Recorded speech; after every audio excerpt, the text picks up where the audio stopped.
Hey, Crime Salad listeners. Welcome back to another episode of Crime Salad. I'm your host, Ashley, and with me always is my partner in crime, Ricky. Yes. So we have two patrons to shout out this week. We have Jessica and Miriam. Yeah. Thank you guys so much for your support. We love it, and we love you.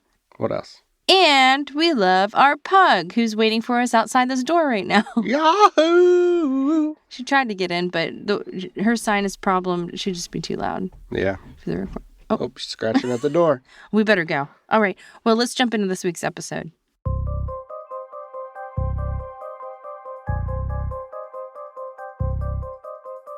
There's going to be all kinds of thoughts racing through my head in those final few minutes, just like I'm so ready. Like, there's going to be so much adrenaline flowing through me. I'm going to feel like more powerful than I ever have in my life. And there's not going to be anyone that's going to be able to stop me, which is beautiful. When 24-year-old Randy Stair brought two guns into Weis Supermarket on the night of June 7th, 2017, and killed 3 of his coworkers, no one could believe that this quiet kid from Dallas, Pennsylvania, would have been capable of such an atrocious act. But as police began to dig deeper into his life, they found journals, videos, posts, and more, all posted online, that told a totally different story of a deeply troubled young man with a scary obsession with death.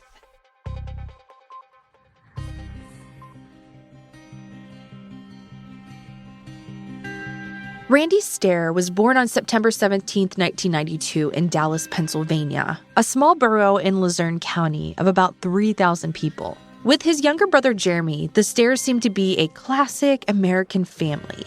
But for Randy, life was far from easy. Randy had a difficult time growing up. As a kid, he dealt with bullying and depression, but still he managed to make some close friends. In middle school, his fascination with death and violence began. He recalled in a video shared online that he would turn in dark stories where the main characters were often brutalized. And I just loved writing, and one thing that always stood out to me was all of my stories, almost all of them, would end with the person dying at the end.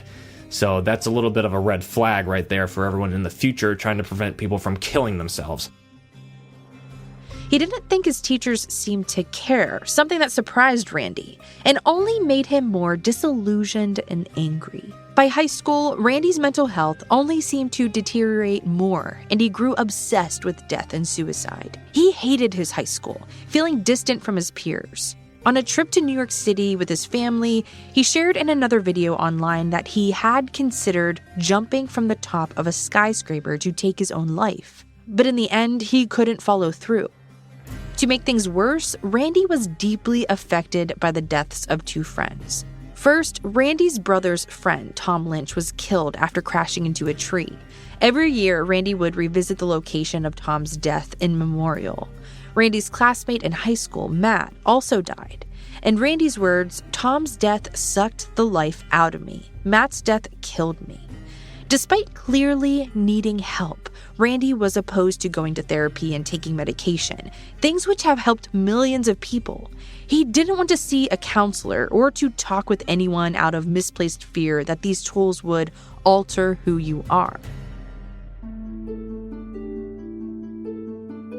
After graduating from high school, Randy started to work at Weis Supermarket, a chain of family-owned grocery stores located throughout the East Coast. He often worked night shifts at the Eden Township Weis Market, about 25 miles northwest of Scranton. Outside of work, Randy spent most of his free time on the internet, a place where he freely expressed his dangerous ideations and confessed his most violent plans. EGS just started from all that dark stuff. I just loved being in that zone. I loved thinking about death, dying, envisioning killing myself, killing other people, being free from this world and not having a care in the world, to exist in peace and just being happy. Posting YouTube videos seemed to be Randy Stair's primary source of comfort. From 2008, when he was 15 years old, up through 2014, Randy started and ran a YouTube channel he named Pioneer Productions. Though most of his early videos have now been deleted, some still remain and have been re-uploaded. The videos on his channel were often about various characters Randy made out of toys, like Mr. Horsehead, a toy horse head on a stick, or Froggy, a stuffed frog. Though they weren't the most successful videos, from early on, Pioneer Productions had some loyal viewers.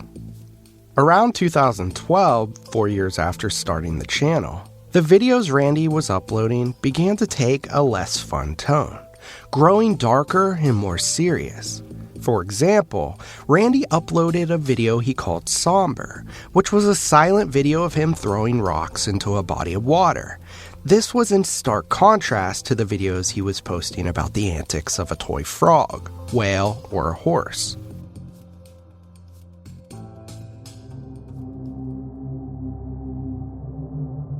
In 2014, Randy, now in his early 20s, created a new channel under the name Worthless Toaster.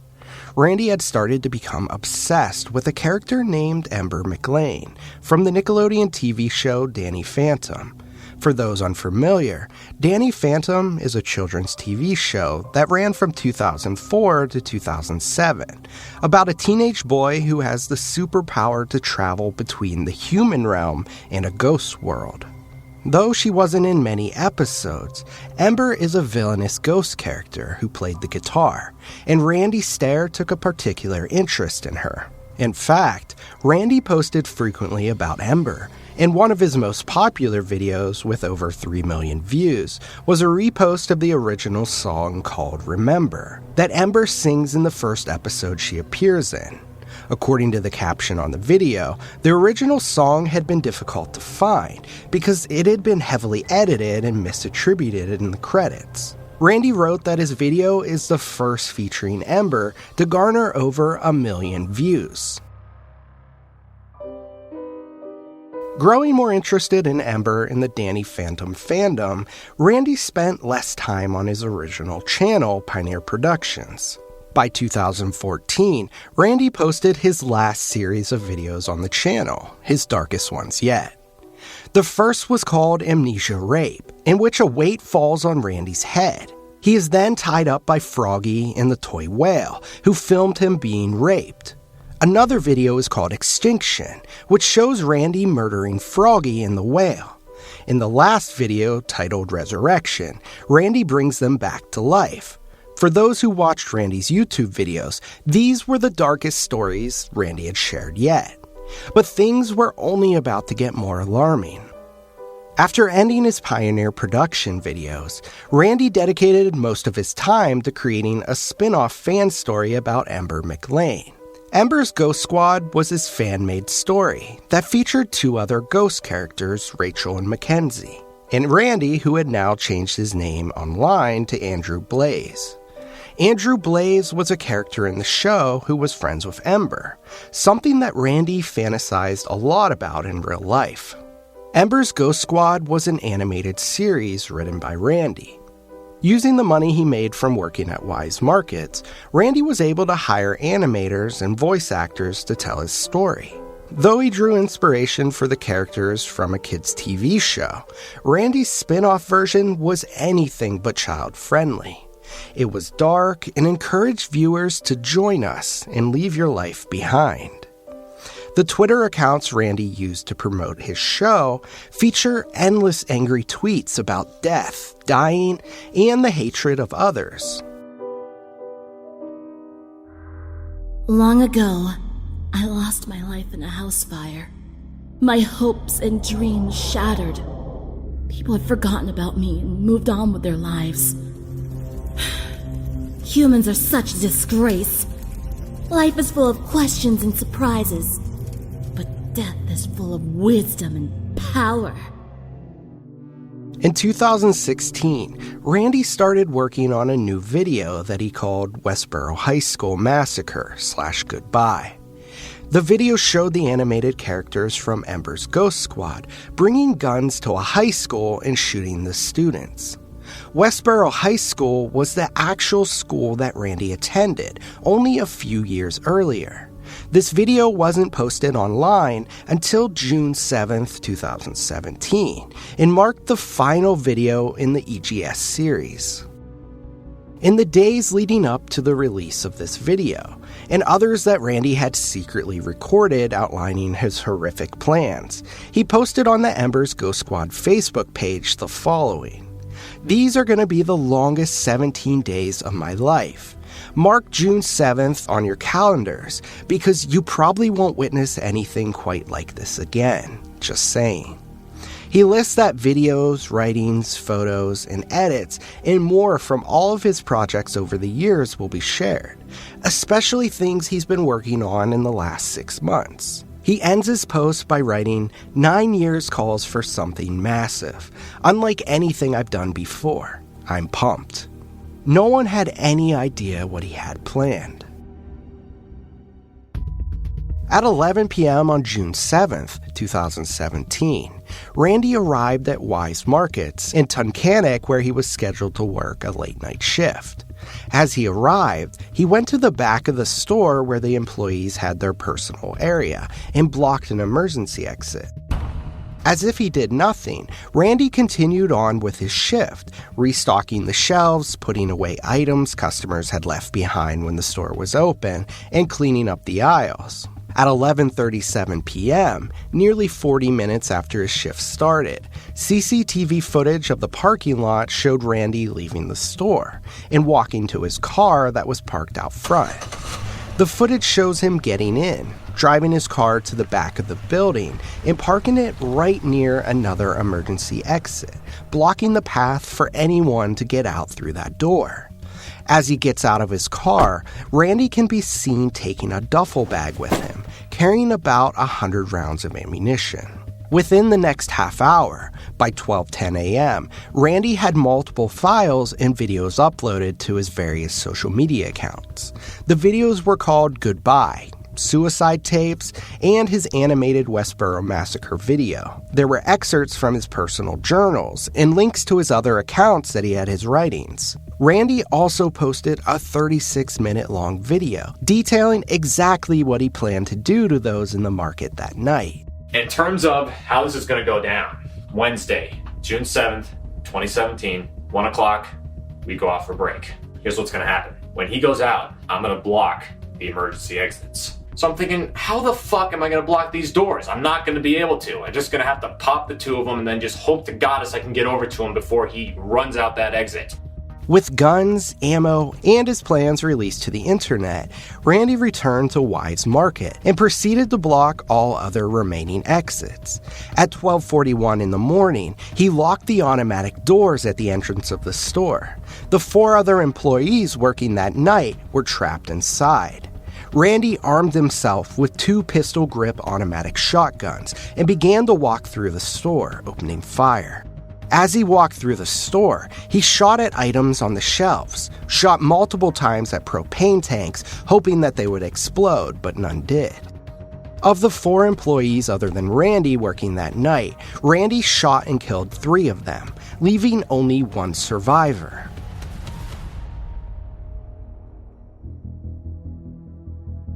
Kristen Newell had been labeling products in an aisle on the cashier's side of the store, along with Victoria Brong.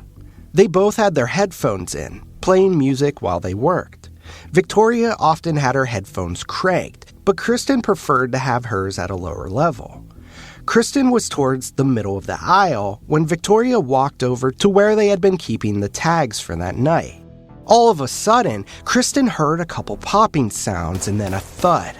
Wondering what she just heard, she looked up and saw Randy standing there with a gun, and Victoria was on the ground. Staring at Victoria on the ground, she watched Randy pump 2 more rounds into her. At this point, Kristen and Randy locked eyes for 3 to 5 long seconds as she stood there at the end of the aisle. But instead of shooting her, he simply turned down another aisle, sparing her life. Kristen, in disbelief, walked over to where Victoria was, asking if she was okay. When she didn't answer, she tried to shake her a little, but even though she didn't move, she could see that she still had a pulse. Knowing this, Kristen knew she needed to get help. She pulled her cell phone out of her back pocket and called 911 while still in the store. She ran to where the self-checkouts were, but she couldn't see Randy, so she ran a little bit further until she could see him. Once she saw him, she could see that his back was facing her, so she took this opportunity to run. She ran to the front of the entrance, but the door was blocked by a pallet. So she reached through to unlock the door, but it still wouldn't slide open. So she slammed against it, and finally it opened. And she continued to run out to where his car was parked. But feeling uneasy and not wanting to be near his car, she ran up the hill and hid behind a bush and a tree. As police were on their way to the store, Randy Stair turned the gun on himself while still inside, ending the massacre and taking his own life. After the police arrived, they found that Randy had fired nearly 60 rounds inside the store. Though he had 2 guns with him, all rounds had come from only one of his weapons. His videos online explained his reasoning for this. He wanted a gun for backup in case the first one jammed. The police also called the bomb squad, as Randy's videos alleged that he had rigged a propane tank to explode under his boss's desk at the market. But thankfully, it wasn't able to successfully detonate. In total, 4 were killed that terrible night, including Randy. Victoria Brong, Brian Hayes, and Terry Sterling were the other 3 victims. Victoria Brong was 26 years old when she was killed. Born on August 10, 1991, to Kevin Brong and Ruth Kohut in Scranton, Victoria was a hard worker who loved her family. After graduating from high school in Tunkhannock, she began working at Weis Supermarket. She was an assistant tag manager. Victoria had one son who she named after her father, Kevin, and loved him more than anything. She lived with her partner, Bill Specterman, in the nearby town of Factoryville, Pennsylvania. Victoria loved to help others and cherished the time she spent with her family more than anything else. Her little boy misses her greatly. 47-year-old Brian Hayes was a quiet guy and a man of a few words, but he had a heart of gold. The Navy veteran from Springfield was a father of a beautiful 7-year-old daughter named Caitlin at the time of his death. Having enlisted in the U.S. Navy after high school, Brian served on the USS Eisenhower before being deployed in the Middle East during Operation Desert Shield and Desert Storm. His wife Tina makes sure that her daughter, who has grown up without her father, knows how wonderful he was. Finally, Terry Sterling was 63 years old from South Montrose. According to a GoFundMe page made by his family for funeral expenses, Terry was a hard-working man who would do anything for anybody. He was preceded in death by his wife and left behind a son, his brother, and extended family. You know, you gotta make sure this is foolproof, but at the least, slow them down. So by the time you get there, they're still trapped and it's a freebie. So it's virtually 2 are a gimme. You know, Victoria and Kristen, I can't see me missing both of them. It just depends how far apart. In the days and weeks following the massacre at Weis Market, police turned to Randy's videos to try and make some semblance of sense out of this tragedy. Given how much material Randy had posted online, it wasn't a complicated investigation. He had purposely left a long trail of evidence. A search of his family home found years of his videos and writings, as well as 7 boxes of 12-gauge shotgun ammo, shooting goggles, ear protectors, a shotgun buttstock, and owner's manual for the weapon. Police also took 2 notebooks full of drawings and cartoons, external hard drives, flash drives, a computer, camera, CDs labeled Goodbye, Interview, Spring of 2014, and EGS Intro, 5 unmarked CDs, and 1 with illegible writing. These journals and videos all outlined Randy's deep psychosis. In the 42-minute long animated film of the high school massacre, Randy paints the picture of someone who had been bullied and who hates his classmates. Police suggested that the school would have been his original target, but it had been torn down last year before he had finalized his plans. The videos also show an intense idealization of the 1999 Columbine high school shooters Eric Harris and Dylan Klebold. Randy called them his heroes and expressed that he wished he could have met them in person. Randy owned 3 shirts that said Natural Selection, made to look like the shirt that Eric Harris had worn during the shooting. In his last video outlining his plan, he says that all souls are fair game, and he flips a coin to decide if he should kill himself or his coworkers. As the coin lands on tails, Randy says that many lives are going to be lost.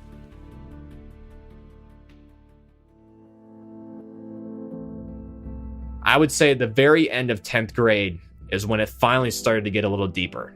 I found myself wearing women's clothing from my mom's closet, and I just loved it, and I couldn't explain the feeling. It just felt like right in a way. Surprising to many, Randy explained that he felt like a woman trapped in a man's body. He expressed deep anger towards his parents, claiming that they didn't know him at all. He said that when his parents were away at their weekly bowling games, he would put on women's clothing and finally feel like himself. He shared that he wishes he could have gotten a sex change operation. In the video, he tells his parents that he didn't imagine himself living past 20 years old. In the final Ember's Ghost Squad video, Randy said, quote, "To answer an extremely important question, I'm not just ending my life, I will be ending the lives of others as well." End quote. It doesn't seem as if anyone had watched the video in time to report it, or if they did, they didn't take his threat seriously. Laura Faberty, the actress who voiced a character in Randy's EGS show, said that he had emailed her personally less than an hour before the killings. In the email, he thanked her for her work and told her that by the time she read the email, he would be dead. The email began like a suicide note, but as Laura read further, the letter became more sinister as he outlined his plans and the true purpose of his videos. Laura couldn't believe what she was reading. She never thought that Randy would have been capable of anything like this. In their many interactions, he was always polite and rather formal. They had been in touch for almost a year after Randy had reached out to her through her website. Randy was upfront with her about wanting to make darker content, but this didn't really raise any red flags for her at the time. The only thing that had been a little different than usual recently was that Randy had been pressuring her to finish up the most recent job by Wednesday before the shooting. In addition to the email to Laura, Randy sent his mother a text, which also appeared to be a kind of suicide note. The text was sent at 12:37 a.m., just minutes before the massacre. She didn't wake up in time to read the message. In Randy's journal entries, police found even more evidence of his obsession with death and violence. In one, he wrote, quote, "I am so ready to die. 2 more fun nights and that's it. I've officially accepted that Wednesday night will be the death of me. Everything around me seems to have faded away. It's felt as if I'm the last soul alive on this planet for the last week. I see people, but they feel like an illusion. I've never felt so distant from society and I love it." End quote. In another, dated the Monday before he arrived at Weis Market on the night of the 7th, quote, "The girl in me is clawing to get out. 62 more hours." End quote. Randy's Twitter bio made it clear that Randy believed, quote, "had to die in order to truly live," end quote, and that he was, quote, "speaking from before and beyond the grave," end quote. In hindsight, these journal entries, social media posts, and videos seem like clear evidence that Randy Stair was planning something violent and had a death wish. But for Randy's family and friends, they had no idea that he was capable of such horror. As police collected their mounting evidence, Randy's parents, brother, and neighbors all were cooperative with investigators, and it was clear that they were in shock at what had unfolded. His family released a statement saying, "Our thoughts and prayers are with the victims and their families. We are so sorry for all the pain and loss of life this has caused everyone involved." But I was still trying to figure out what my purpose was, and in a way I felt like I had achieved that purpose. It's like maybe I was just sent here to make videos and then help make a difference for people through my YouTube content, showing that you can do anything. Though he had a few close friends, a few took to social media in defense of Randy Stair. One post read, "Randy Stair was a rather attractive man who many people loved." Over the past couple of years, his behavior had become more and more atypical of his former persona, and he had grown increasingly aloof towards his friends, as well as increasingly grim in his attitude. The post ends by mourning Randy's death. The prosecutor on Randy's case publicly announced that Randy's actions were a mental health issue that had spiraled out of control. According to James Allen Fox, a Lippman family professor of criminal justice, perpetrators of violence like Randy leave behind such intense social media trails because, quote, "they want us to know why they are going to do it. In their minds, they have a good reason to do it," end quote. Even with all that Randy shared about his motives and plan, we can't imagine the thinking that led to such a heinous act. Despite the horrific nature of this crime and Randy's large internet presence, there was not much media attention around this case. In the days following, Weis Market closed their stores in honor of the lost lives.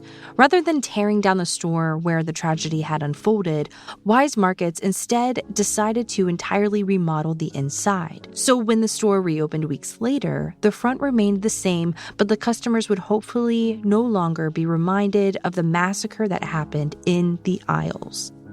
Though it looks entirely different today, many locals still refuse to go inside and wonder why management didn't choose to close the store altogether. Though it took weeks for some, all of Randy Stair's and Andrew Blaze's social media accounts were deleted after the shooting. But because of morbid fascination, his darkest videos have been reposted on other accounts with warnings that they are only being reshared for education purposes, and that the people watching them not to condone Randy's actions. We hope in telling Randy's story that we can learn from what was missed and prevent future tragedies from occurring again. If you or someone you know is suicidal or suffering from depression, don't hesitate to call the National Suicide Prevention Lifeline at 800-273-8255. Thank you all so much for listening to this week's episode. We will see you next week. Thank you for watching. Thank you for supporting me. Thank you for believing in me. And I wish the best of you for your lives, you know? And hopefully I've helped make a difference for you. So, this is Andrew Blaze signing off. Until next time. Have a good one. Crime Salad is a Weird Salad production. Are you kidding me? That was perfect.